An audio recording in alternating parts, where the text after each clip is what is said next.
that would reinvigorate the warrior spirit of his people and found it in the place of Romulus's birth. A cattle raiding dispute along the border between Rome and Alba led to mutual recriminations, and for Tullus this was enough of a pretext and war was declared. He even managed to arrange things so that the Romans looked like the aggrieved party who were being dragged against their will into battle. Armies from both sides advanced on one another, but before the order for full-scale engagement was given, Medius, the leader of the Albans, approached Tullus with an unusual proposal.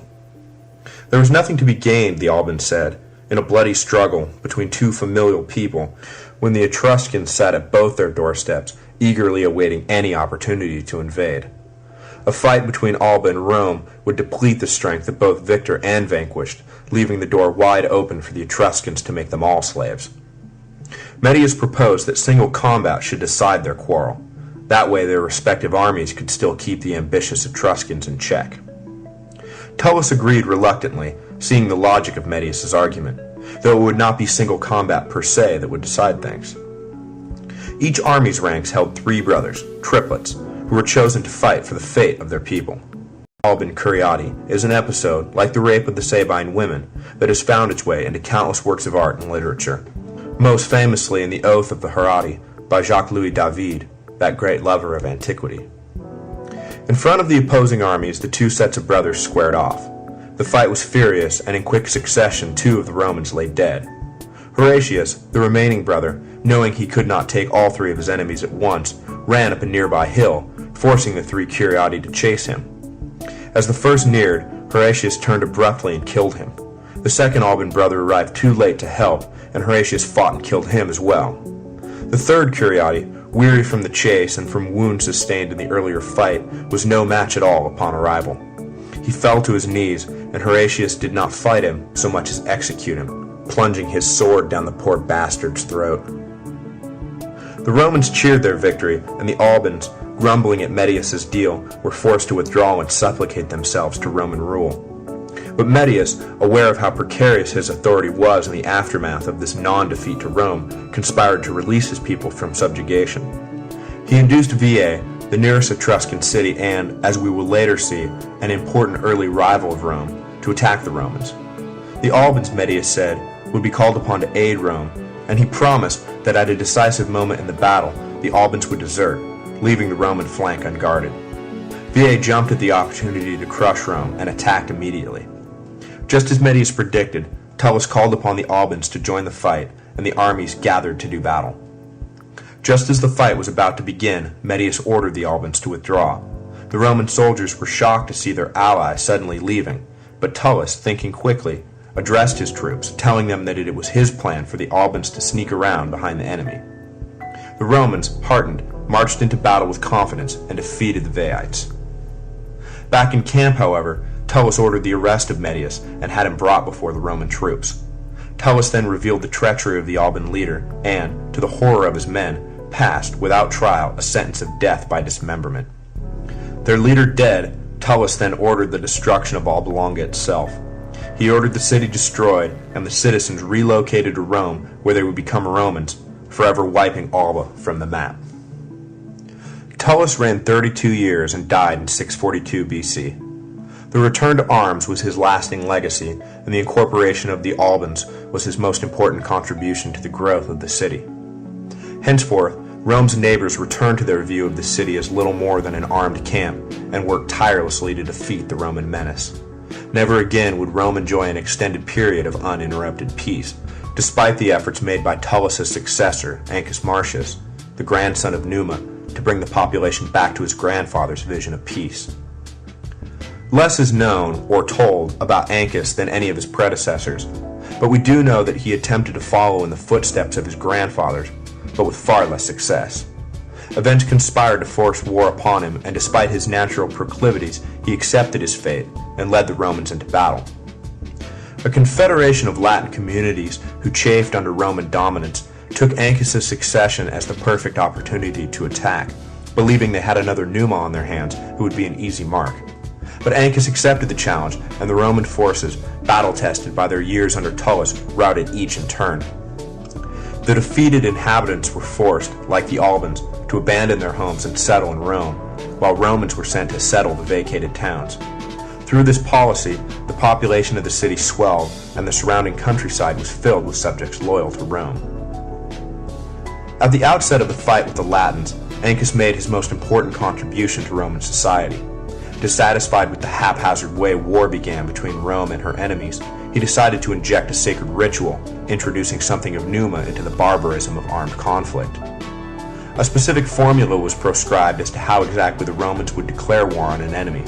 Too tedious to spell out here, but it involved sending envoys into enemy territory, announcing the war to the first man met in an official pronouncement, making more official declarations at appointed times, waiting 33 days, and finally throwing a spear into enemy territory, signaling the beginning of hostilities. The entire process may seem a bit overwrought, but it demonstrates the Roman desire to infuse all aspects of life with the rule of law, even if the end result was savage bloodshed. After the campaign against the Latins, Ancus won an important victory against the Veites, gaining control of the Maetian forest and extending Roman territory all the way to the sea. The consequences of this event cannot be overstated. Through Ostia, the port town founded by Ancus at the mouth of the Tiber, all initial Roman forays into the Mediterranean were launched and received. Ancus reigned 24 years and died in 617 BC. At his death, Rome found itself immeasurably strengthened by the addition of countless new citizens, a neighborhood free of enemies, and a port to call its very own. We will leave the story here and pick up next time with the final three kings, the Tarquin dynasty, the last of which would show himself to be such a tyrant that the very idea of monarchy would be hateful to Romans forever after, even forcing the emperors to semantically cloak their activities so as not to be accused of monarchism.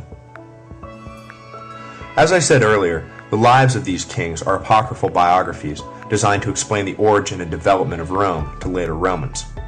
What is mostly being fleshed out in the story of these first kings is the relationship between the two most important pillars of Roman society, war and religion. The warlike Romulus is followed by the religious Numa, who is followed by the warlike Tullus, until finally the two pillars are joined in Ancus, the religious king who is dragged into battle by fate. This interplay is instructive and offers a neat encapsulation of their character. The Romans are a warlike people, tempered by religion, not a religious people forged into warriors. Ultimately, it is war, not prayer, that defines the Romans. Imagine if it had been the opposite, a people founded by a religious pacifist and succeeded by a warrior, who was then succeeded by a pacifist, who was then succeeded by a warrior, dragged by fate into a religious life. It paints a very different picture. The Romans are fighters through and through, though Machiavelli's point is well taken. Without religious tempering, it is doubtful the Romans could have sustained a republic based upon the rule of law, and would have remained an unremarkable tribe of violent barbarians. To sum up, the Romans were soldiers who took oaths seriously, not priests who took swords. Join me next time as we discuss the last days of the Roman monarchy and what was so bad about Tarquinius Superbus, the last king of Rome, that led the city to transform itself into a republic that lasted for 500 years.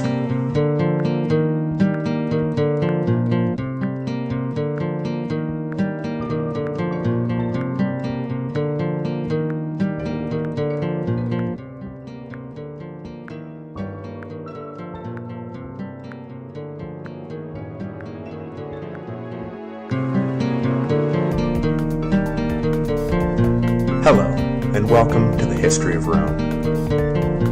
So far, we have covered 4 of the 7 kings of Rome: Romulus, Numa Pompilius, Tullus Hostilius, and Ancus Marcius.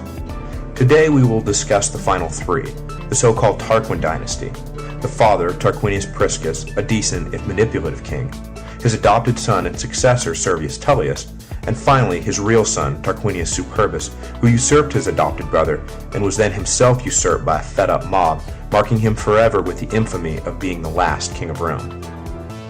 Lucius Tarquinius Priscus was born in Tarquini, one of the 12 cities of Etruria, the son of a Corinthian exile named Demaratus. Tarquin, the name by which history remembers him, was a shrewd businessman who became wealthy, but due to his racially mixed heritage, he was only admitted so far up the Etruscan social and political ladder. Angered at being denied the respect he felt he deserved, he decided to move to Rome, a city famous for offering men a fresh start. In Rome, Tarquin made an immediate splash. He gave lavishly, funding public projects, charities, and anything else that would bring him renown. It did not take long for Tarquin to come to the attention of Ancus Marcius, the aging king. In his final years, Ancus brought Tarquin into his confidence, leading to a close relationship that resulted in Tarquin ultimately being made guardian of Ancus's 2 sons when the king died. Tarquin knew an opportunity when he saw it, and after Ancus died, he sent the 2 boys away on a hunting trip. He then lobbied the Senate to hold elections for a new king immediately to avoid any possible threat to the city brought on by the vacuum in leadership. Tarquin had made a lot of friends in the short time he had been in Rome, and his further generosity no doubt convinced any fence-sitters that he was the man for the job.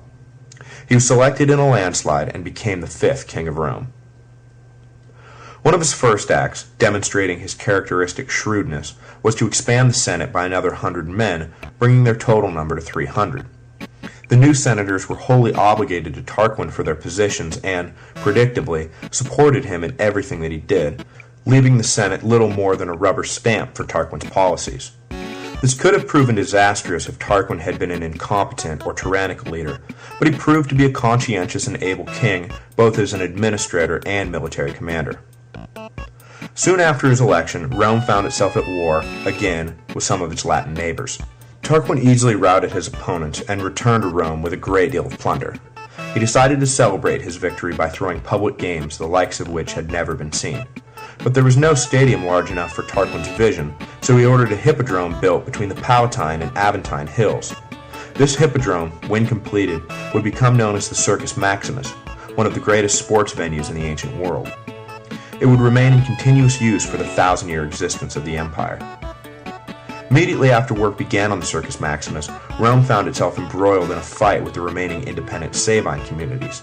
They had never gotten over having half their population annexed by the Romans and now sought to challenge the upstart for control of the region. Tarquin again led the Romans to victory, defeating the Sabines with strategy as well as brute force. Destroying a bridge the Sabines had used to cross into Roman territory, cutting off any escape route, he then smashed them against the river. To celebrate this victory, Tarquin inaugurated one of the most famous of all Roman traditions, the Triumph. Later years would set guidelines for what constituted an official triumph, but the basic parts were put in place by Tarquin. The leader of the victorious army rides into the city on a chariot drawn by 4 horses. The legions follow with prisoners of the vanquished army and all manner of plunder seized from the enemy. To be awarded a triumph was the greatest honor a Roman general could receive. More will be said later about the traditional elements of a triumph, so for now we will simply note for trivia's sake that it was Tarquinius Priscus who celebrated the first one. Right around this time, a fantastic story reached the king. The head of a slave's sleeping child had suddenly burst into flames, though the child remained unhurt and did not wake up. Witnesses testified that they had seen the event with their own eyes and that the flames only disappeared when the child awoke. Tarquin's wife believed it was an omen of the child's future greatness and implored the king to adopt him so as to invite destiny into their house and not have it break down their doors. Tarquin agreed, and the child, Servius Tullius, was adopted by the king. He raised the boy as his own, and the omen bore out as the boy grew into a capable leader and eventual heir apparent to the throne. All was progressing nicely for Tarquin, but trouble was brewing. The sons of Ancus had not forgotten how Tarquin denied them their birthright, and resolved to reclaim what they felt was theirs. Knowing they could never get close to the king, the brothers enticed 2 men to do their dirty work for them. The 2 men arrived at the palace and pretended to have a loud quarrel, eventually demanding the king settle their dispute. Tarquin came to see what all the commotion was about and agreed to settle the fight. But as he sat to adjudicate, one of the men pulled out an axe he had hidden in his robe and lodged it in the back of the king's head. Tarquin fell, and the 2 men attempted to escape, but they were immediately captured. Tarquin's wife, Tanaquil, seeing the severity of the wound, immediately cleared the room and brought Servius Tullus